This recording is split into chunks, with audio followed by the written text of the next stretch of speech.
Rama, Hare Rama, Hare Krishna, Hare Rama, Hare Rama, Rama Rama, Hare.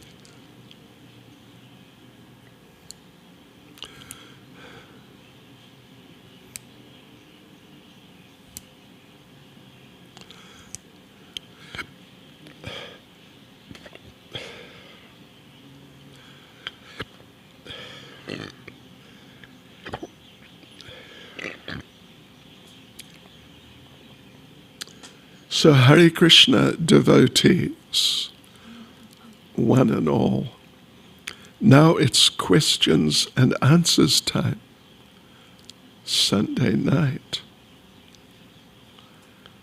So let us see what questions we have. Oh, here they are. I think there's not many. There's 9 questions. There's 9 questions, it seems. I think that's it, yeah. So anyway, let us go through them. I don't expect it to take more than half an hour. You never know, we might get into something, but let's see how it goes. Right. Nama Om Vishnupadaya Krishna Prestaya Bhutale Shrimati Bhaktivedanta Swaminiti Namane Namaste Saraswati Deve Gauravani Pracharne Nirvishesha Shunyavadi Paschachate Shatarne Shri Krishna Chaitanya Prabhu Nityananda Shri Advaita Gadadha Shivas Adi Gaura Bhaktavrinda Hare Krishna, Krishna Krishna, Hare Hare, Hare Rama, Rama Rama, Hare Hare. Vanchikalpatarubhyascha kripa sindhubhya evacha, patitanam pavanebhyo vaishnavebhyo namo namaha. Srila Prabhupada ki jai.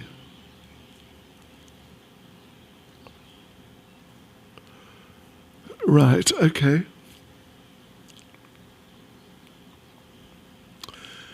So here we go. First of all, there are 4 questions from Bhakti-Vaibhava. And then there are 5, what are said to be general questions. All right, so first question then from Bhakti-Vaibhava. It is mentioned that Vyasadeva wrote the 2 Itihasas, Ramayana and Mahabharata. Why then is sage Valmiki known as the author of the Ramayana? Yes, sure. Well, you know, Vyasadeva, other than Srimad Bhagavatam and Vedanta Sutra, he's not exactly the author of any of the Vedic literatures because it was all existing before he began his work. Other than Vedanta Sutra, which he did, and then Srimad Bhagavatam, which he did, but of course was later, just a little later, represented by Shukadev Goswami, then Sutta Goswami. So Vyasadeva, Veda Vyas. This name Vyas means divider. So Veda Vyas means the divider of the Veda, or the Vedas, the Veda. Because before Vyasadeva did his work, there was just one Veda. And all these other literatures you mentioned, Ramayana, Mahabharata, etc., just all of them. All the Puranas and all of the literatures, they were in that one Veda.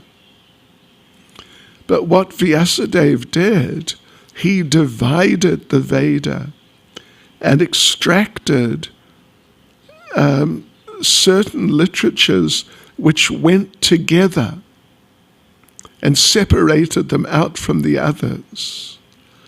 Like the Puranas, they're histories, but they were all mixed in amongst everything else in the Veda. So Vyasadeva, dividing the Veda, he extracted all these things. And he put all those Puranic literatures together as one group. And actually he gave them to Sutta Goswami's father to cultivate and develop. So similarly with Ramayana and Mahabharata, they were already there. But Vyasadeva extracted them from amongst the other parts or other writings in the Veda and put them together, Ramayana, Mahabharata, put them together as a set. And that's called Itihasa, distinct from Purana. Itihasa, the Itihasas, Mahabharata, Ramayana, well, actually, yeah, Mahabharata, Ramayana. Each one is one story. The Ramayana is the story of Lord Ram. That's what it is, from beginning to end. Mahabharata is the story really of the Pandavas, from beginning to end. But Puranas, they're all many different stories from different times, different places, different people. Yeah. So therefore, although they're historical in nature, so therefore a distinction is made between the Itihasas and the Puranas. But I hope you get the idea. The Ramayana, the Ramayana, you're talking about Ramayana, it was already there. And Vyasadeva, sometimes he's called the author, but it's not exactly literal. It's more just, like I said, in the sense that he divided up these literatures. He divided up the Veda and separated out the different parts, which was a big job. Perhaps more appropriately, it might be better to say he was the editor. It's more like an editing job that he did. But that's the point. So I hope that's clear. Okay, here we go. Devotees, fasten your seatbelts. Why women are classed as less intelligent in the Shastras. Sooner or later, someone had to ask that question. It's a fair question. It's a fair question. The thing is, actually, I was just watching. Well, you know what happened? Just a few days ago, one lady devotee whose husband, when they were living in England, the husband's British, she's American. When they were living in England in the 70s, I was there. So I knew the husband very well. And I still, he's in England, but we know each other. Occasionally we've communicated on Facebook. So anyway, she went back to America. So she, Urvasi, she just passed away a few days ago. She wasn't old, I don't think. Like really old. I suppose she was around 70, something like that. But anyway, some devotees made a video in memorial, as a sort of memorial offering to her. And so I watched that. It's just during the course of this week just past, it's probably, well, it is here somewhere, because it'd be interesting to play it and let it speak for itself, really. It's thing is, I've got so much email, and it is submerged. Gee whiz. No, but I found it. And I think the part which is related to this quiz, well, I can't play it. What to do, I don't know. Well, let me play it. Why not? I don't know what's going to happen to our questions. So, hang on, I got to turn. I don't know if this is going to work, because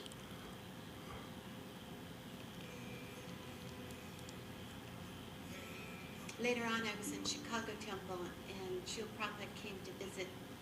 And can you hear at it? the airport, he was getting ready to leave, and it was just after that very famous controversial press conference about Can you hear it? 34-ounce brain, 32-ounce brain. Oh boy, this is it. Books at the temple as Srila Prabhupada was leaving, and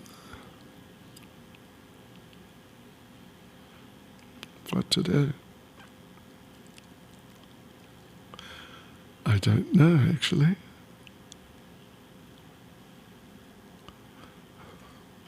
I'm surprised you can't hear it. Well, I'll turn it around. Maybe you can come closer. Come closer, because I'd like you to hear it. It's really good. And it really addresses this idea. So just tell me if you can hear it.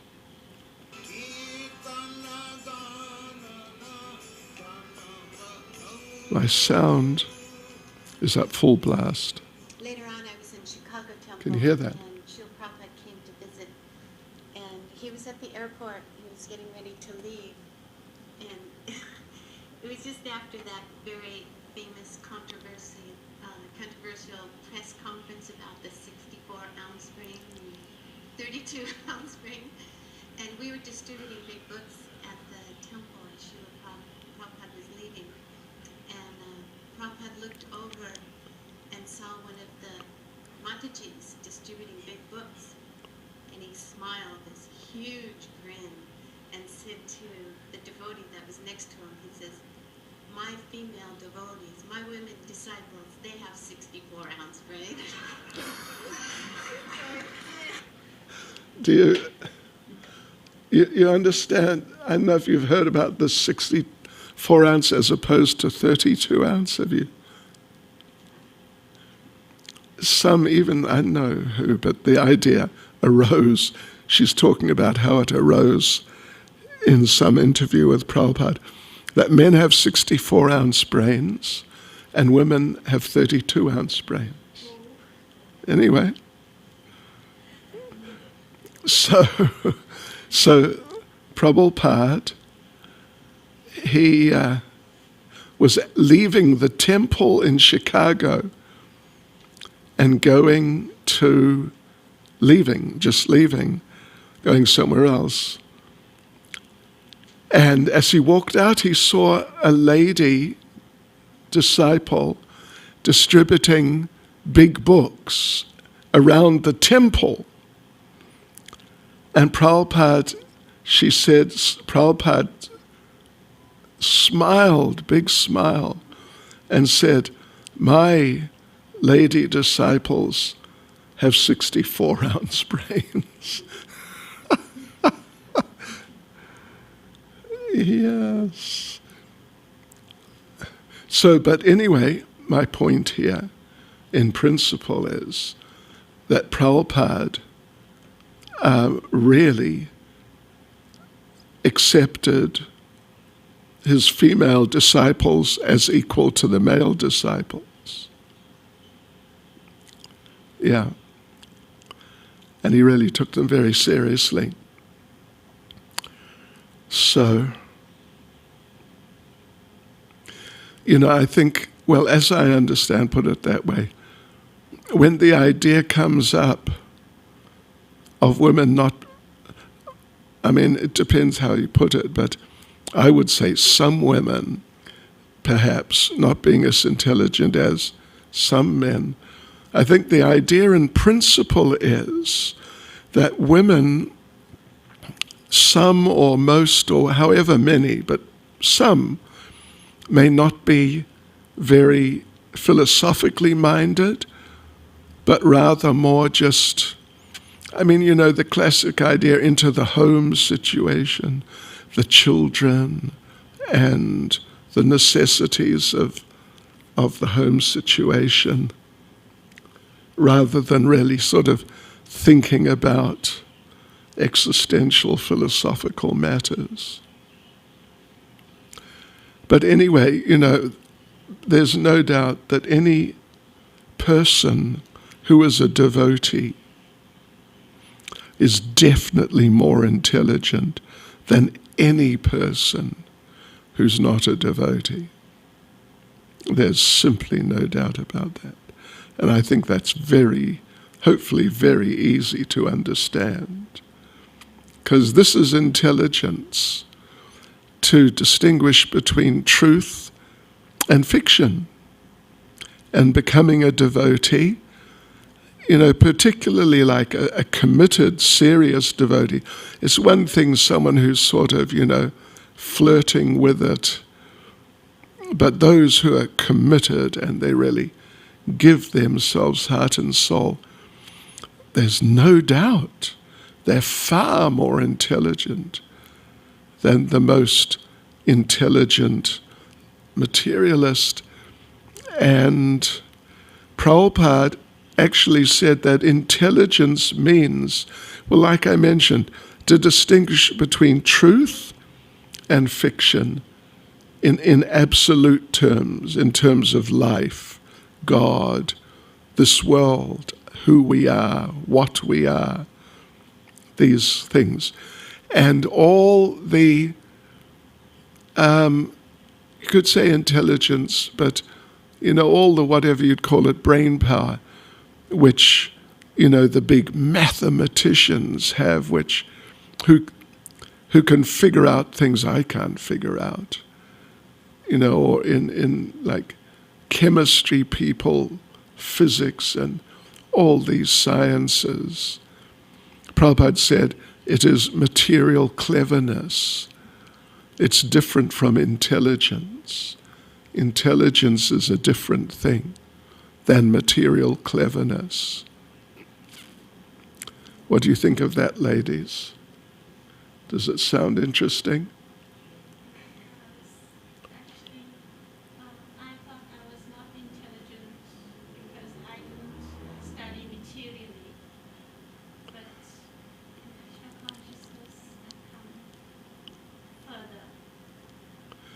Yes, we should have used the microphone, but anyway, it's too late now. Yeah, so Ujjvala Rasadevi Dasi says she thinks she was not so intelligent because you studied, Did not study. or you didn't study material things. That was your intelligence. I didn't want, eventually, I left school when I just turned 17, having got the equivalent of matric by New Zealand standards. It's called university entrance. I just got that. So it was 3 months after. So, but I didn't want, I left at the end of 68.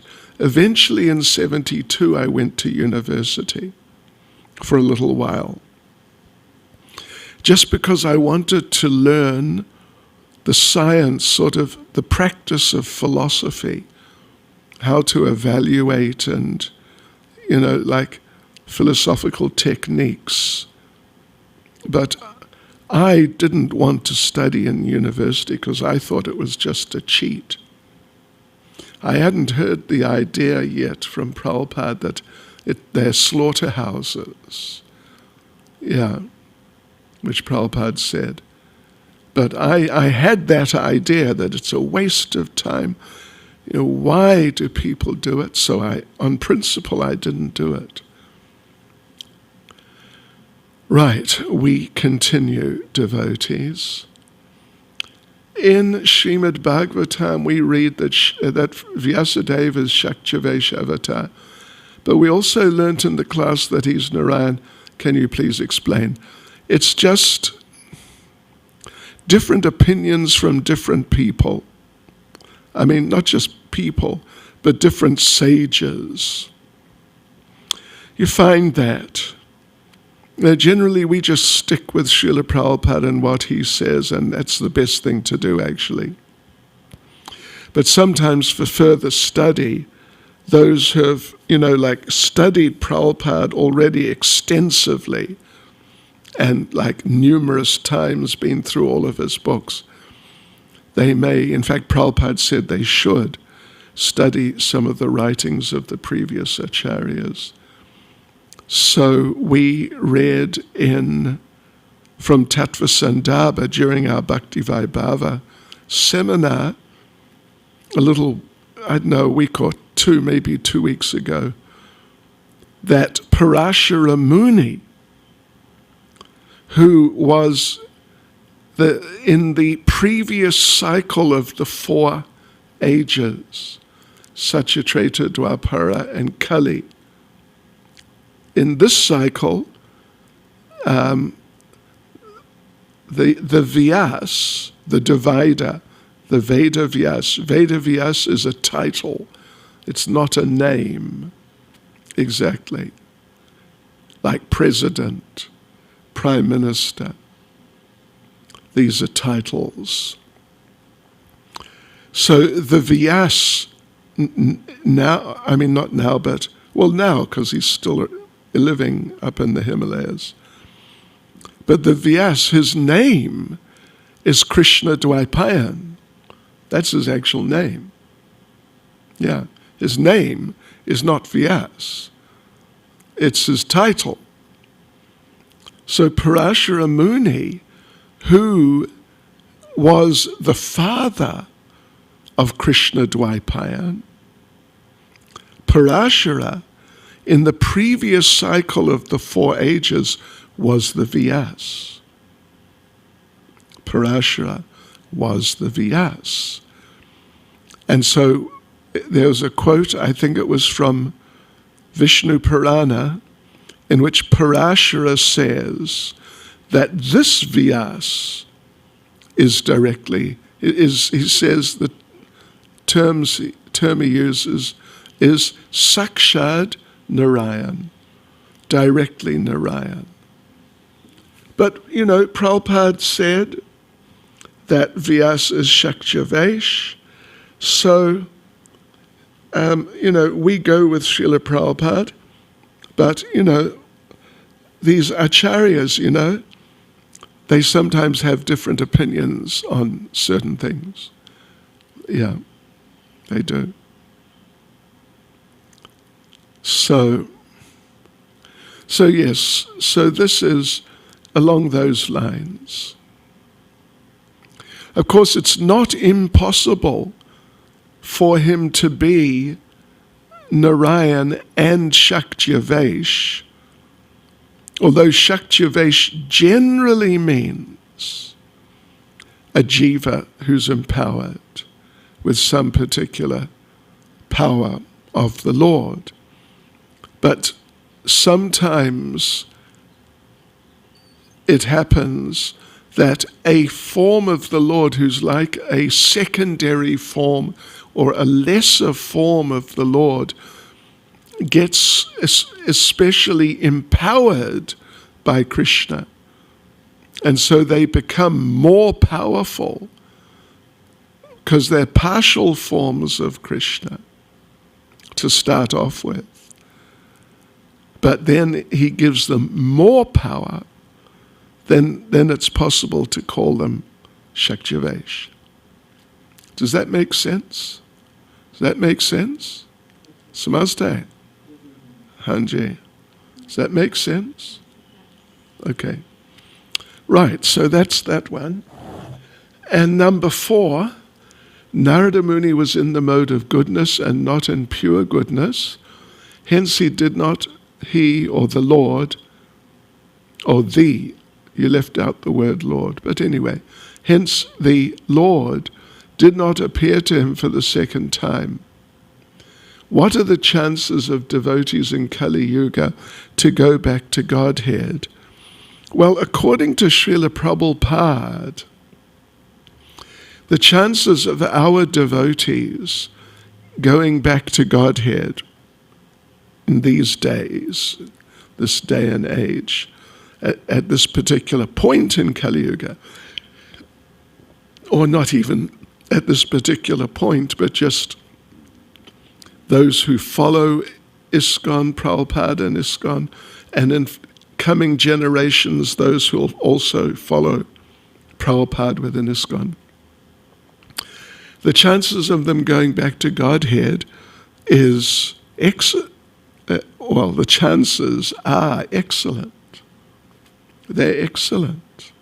Because Srila Prabhupada repeatedly said that all you have to do is chant your rounds, follow the regulative principles, do your service, and if you do that, you'll go back to Godhead at the end of this life. And there's the famous interaction. It was a class Prabhupada gave in Atlanta, as I recall, that he was giving class, and there are many devotees there. And Prabhupada said, in order to go back to Godhead, you have to be 100% pure. And he looked out at the devotees.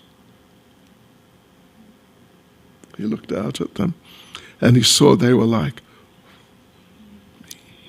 100% pure. I don't know about that. Then Prabhupada said, at least 90%.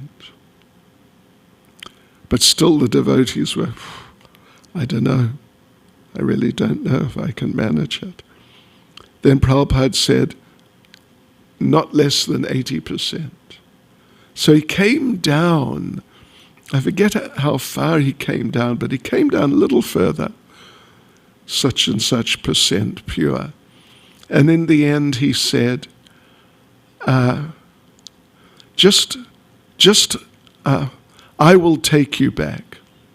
I will take you back. Just hold on to my dhoti. I will take you back. I have the key for the back door. Prabhupada said. In other words, he'll slide us in there, slip us in. And once you're in, it's too late. They can't kick you out. But once you're in, you'll just suddenly become totally qualified. Or something like that. Okay. Yeah.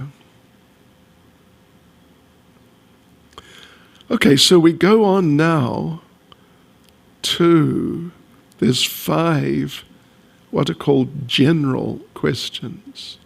And this is pretty general. What is the aim of human life? That's pretty general.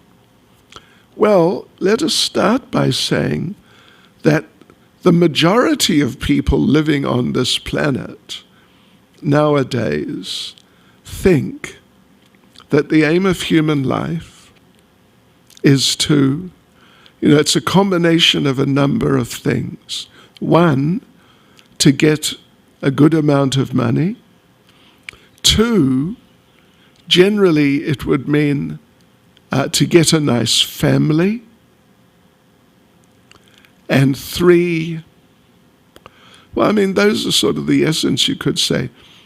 And 3, just get lots of material facility and live like that. That's the aim. But actually, it's not the aim. The aim of human life is to reawaken our forgotten relationship with Krishna.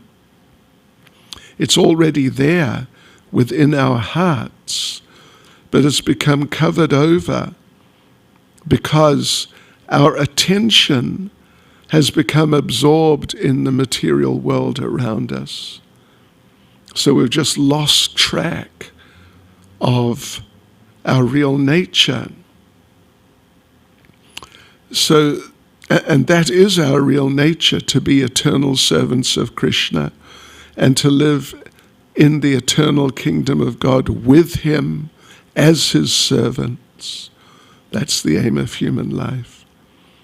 Many years ago, when I was still in England, so it's 40 years ago plus, more than 40 years ago, one devotee told me that he went home to visit his parents and his brother. And he went back as a devotee, so there he is, he's with them. And his brother was married and had some children. So they were talking, him and his brother. And the devotee was trying to convince him about Krishna consciousness. This is what the meaning of life. This is, Krishna consciousness. Life, the meaning of life is that we're eternal servants of God and we should serve him like that, the devotee was saying. And his brother was saying, no. And the devotee asked him, well, what do you think the meaning of life is? And the brother was a bit stumped. And then the brother said, the meaning of my life is my wife and children. And the devotee said, wow, that's fantastic. What we'll do, we'll go on a world tour and we'll advertise it, that you have found the meaning of life, and then when we do the program, you tell them, the meaning of life is my wife and children. There you go. So you see, pretty stupid.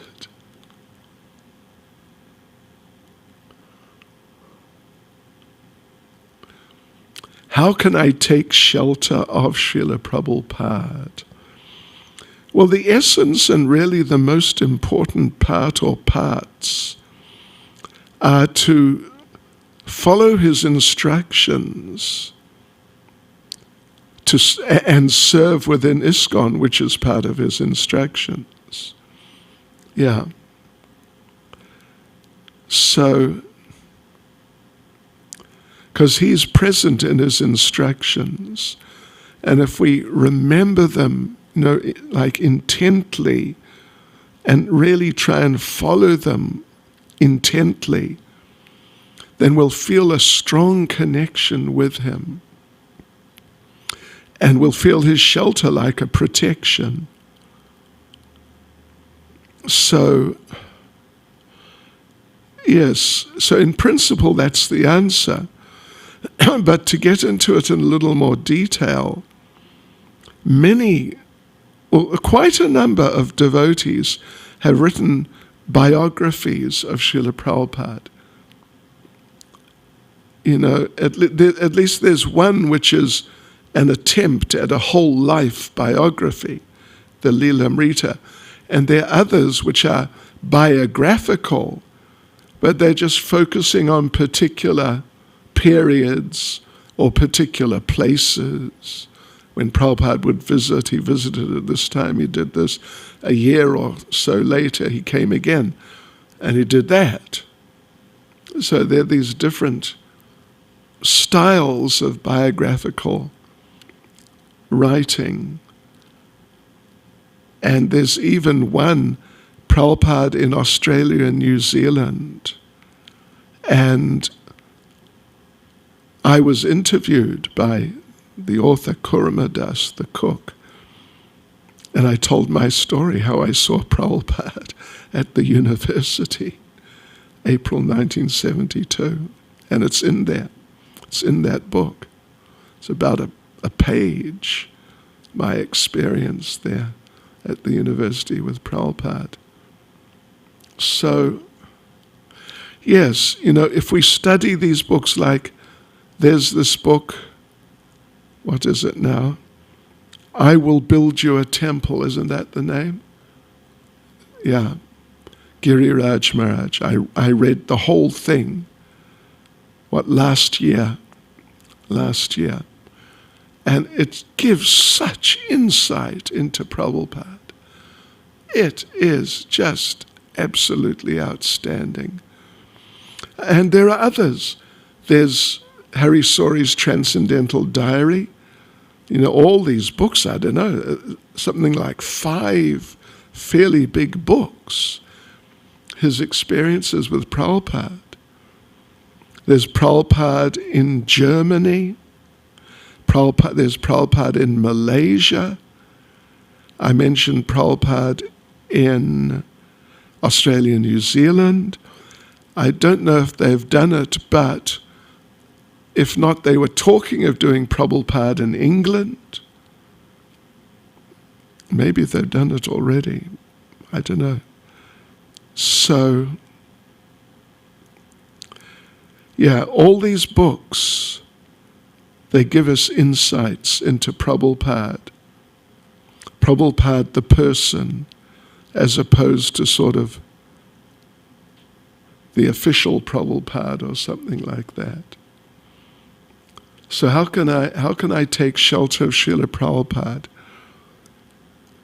Well, you must follow his instructions, they're based around serving within his ISKCON and spreading his ISKCON movement. But then it's very important to read these literatures and really come to understand as not, it can be used, but increase our appreciation of Srila Prabhupada.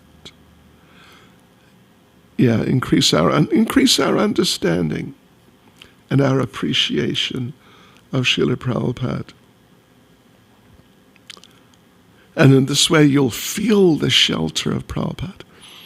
I've mentioned many times before, I'll mention again, the experience I had on my first Janmashtami day in ISKCON 1973. And we had got Bhaktivedanta Manna couple of months before or something like that. And we had a temple in a street called Berry Place. It's quite famous, the Berry Place Temple. That's where I joined, right in the heart of London. So I was staying there, and I was what is called Temple Commander, which basically means you just run around, seeing that everything gets done, that the temple gets cleaned, the devotees come to the program, that the deity worship goes on. All these things, yeah. It's like, it's a significant part, at least, of the management of the temple. So I was temple commander. And this is now, I guess it was August. Could have been September. So there was, the temple president was a devotee named Prabhu Vishnu Prabhu. And I was the temple commander, sort of his kind of right-hand man sort of thing. There was no vice president. So you could say between us we were running the basic management of the temple. And Prabhupada on Janmashtami day, Prabhupada was installing Radha Gokulananda at Bhaktivedanta Manor. It's a big festival. big festival. Of course, everyone wanted to go from our central London temple.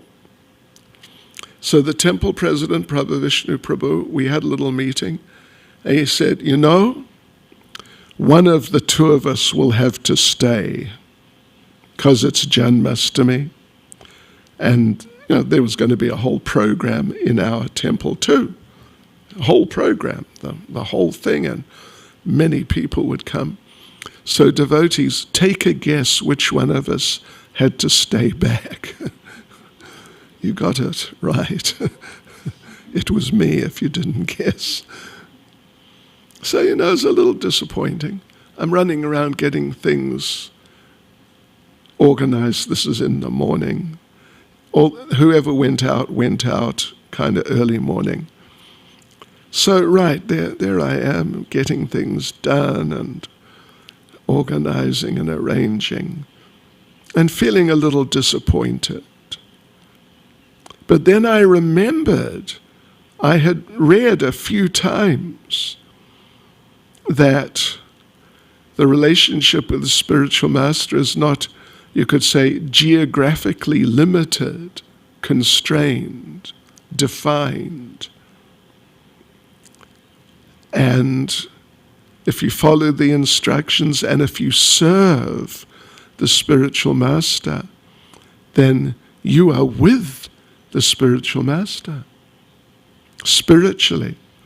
Even though in a physical, geographic sense he may be some distance away. In this case, you know, it was not far, but like a 45-minute drive away from our central city temple. So I decided to really think about this and meditate on this and just take it into my heart that by serving Prabhupada and doing all the service I was doing, that he was with me. And I tell you what, within about half an hour of really thinking like this, meditating on this, and yeah, I mean, it was very deep. I felt, and it's kind of abstract, but definitely there was a feeling of Prabhupada's presence. Yeah. And it was amazing. And what a day that was. It was such a good day. We had such a nice program right through till midnight. Okay, here we go. What now? How to become an eternal servant of the Lord. Well, you know, we are already, but it's just covered over. So we just have to uncover our nature as servants of the Lord. That means we have to practice devotional service. And then step by step, it's a gradual process, step by step, all the dirt which is covering our hearts and our real nature, it'll be cleared away gradually. And then after some time, we'll realize that, we will realize who we are as eternal servants of the Lord. Now here's a couple of funny questions. They're the last two. Funny, unusual, sort of. Why is it so difficult to get initiation in the ISKCON movement? I don't think it's so difficult. Oh, it's not so difficult. But the thing is this, initiation is serious, it's important. It's not just a sort of, what would you say, here today, gone tomorrow type of thing. It's a real lifetime commitment in different ways, that you'll chant 16 rounds a day, you'll follow the regulative principles, and you'll render service in Prabhupada's movement, and you'll read his books, and all these types of things. Yes. So, in order to get initiated, because initiation, it's really significant. It's sort of like, we could make a comparison. We could raise a question. Why is it so difficult to become a doctor? Why do you have to study for years? And then once you've studied and passed, then you've got to sort of, for usually a couple of years, you've got to do an internship where you just do all sorts of minor things. So it takes several years. Then you're a real doctor. Why can't you just go in to a shop and buy, into the right sort of shop, and get like a little nameplate made, that you can pin onto your pocket, which says, Doctor, whatever your name is. Yeah, why can't you just do that and then be a doctor? Why not? Because being initiated, it's a very serious thing. And it's not that it's okay to become initiated, but after a while think, well, I've had enough of doing this. I think I'm just going to do something else. No. Real initiation means lifetime commitment. So for a person to come to that point where they actually feel, yes, I want to make this commitment and maintain the different standards. I want to do it because I understand clearly the value of it. It takes some time. It must take some time. Because it's not the sort of decision you can make just like that. That, oh yes, I'll give my life. Not so easy. Prabhupada actually said one thing about this. Well, yes, related. That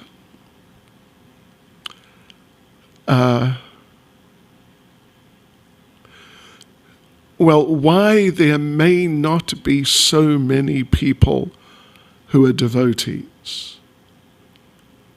And Prabhupada said, our temples, you could say they're like shops.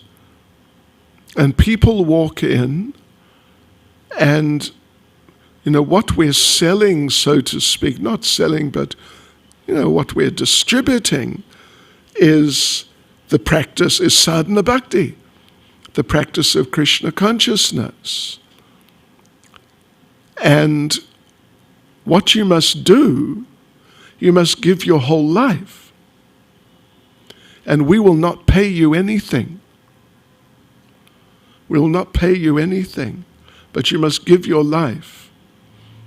So in a shop like that, how many customers are you going to get? Not so many. But because ISKCON is very dynamic, therefore we do get, some fairly substantial number of customers. Yeah, so we don't want what Prabhupada called rubber stamp initiation. Rubber stamp means that a person makes up a rubber stamp which says, I am initiated. And maybe my name is Krishna Das, but basically, I am initiated. A rubber stamp. So then you stamp it in the ink pad, and you stamp it on your forehead. See? I'm initiated. See, it says. We don't want that sort of rubber stamp. We want people who are committed. Otherwise, it wastes their time, and it definitely wastes our time. So, I mean, I wouldn't say it's really difficult. It doesn't take as long as getting a university degree. It's a lot less time than that. So it's not that difficult. But its significance, it is, of course, different from, but also much greater significance than just a university degree. So last question, and it's another sort of, something like the previous question. What is the difference between getting initiation in ISKCON and the Gaudiya Mat? Haribol. Well, there are many Gaudiya Mats, actually. It is definitely not just one organization. This is the Gaudiya Mat. There's all these different. There's a sort of umbrella term, but it's only a term. There is no, organizational structure joining together all these numerous small organizations. Other than the only thing that ties them together is that Srila Bhaktisiddhanta Saraswati, who of course left this world, 85 years ago or so. So, his personal presence is not there. They're all stemming from the Gaudiya Mat, which was one organization which he created, but then it broke, it splintered, fractured into all these little organizations. And that's what it is now. So you can't, to just say, get initiation in the Gaudiya Mat. There's no such thing. There is initiation in each of the different little divisions of it, but many of them have different standards of their own, because they're individual organizations. So what's the difference? In a sense you can say the main part of the difference can be summarized in two words. Srila Prabhupada. Yeah. And then, to expand the standards and structure created by Srila Prabhupada for his ISKCON. Yeah. So these little fractured entities, different Gaudiya Mat entities, which are just not connected with each other.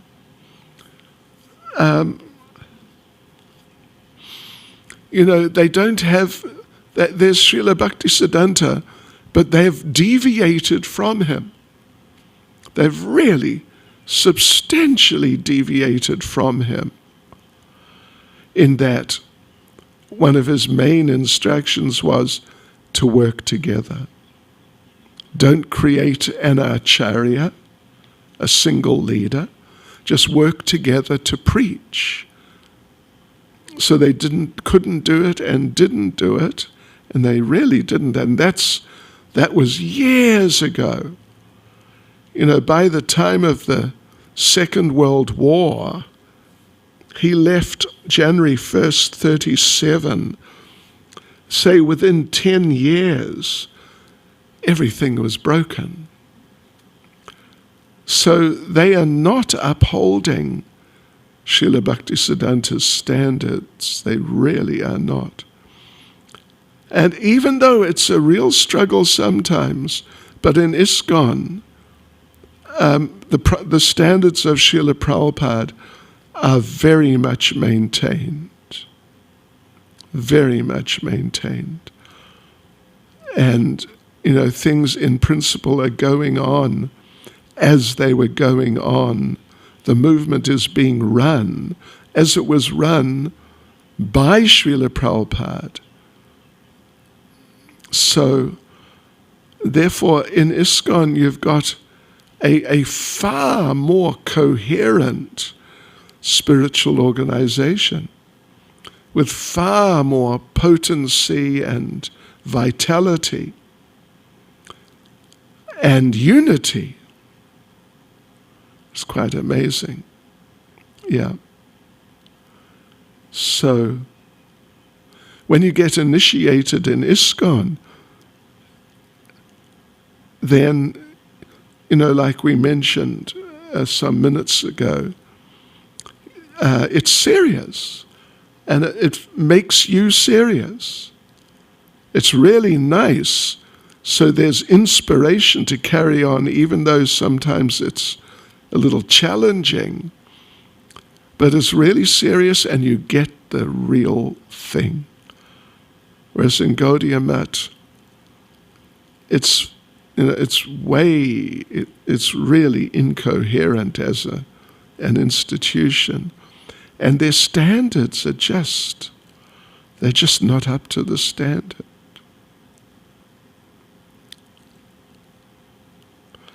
So yeah, when you get an initiation into ISKCON, you become a part of, at least amongst the Vaishnavas, the most dynamic and authentic Vaishnava institution that exists. Yeah. So if you're ever going to become Krishna conscious, you'll become Krishna conscious in ISKCON. If you can't become Krishna conscious in ISKCON, don't ask me where you'll be able to become really Krishna conscious. Hare Krishna. Now, any other comments or questions? If there are, we'll turn on a microphone so you can be heard. But if not, that's fine. Comments or questions?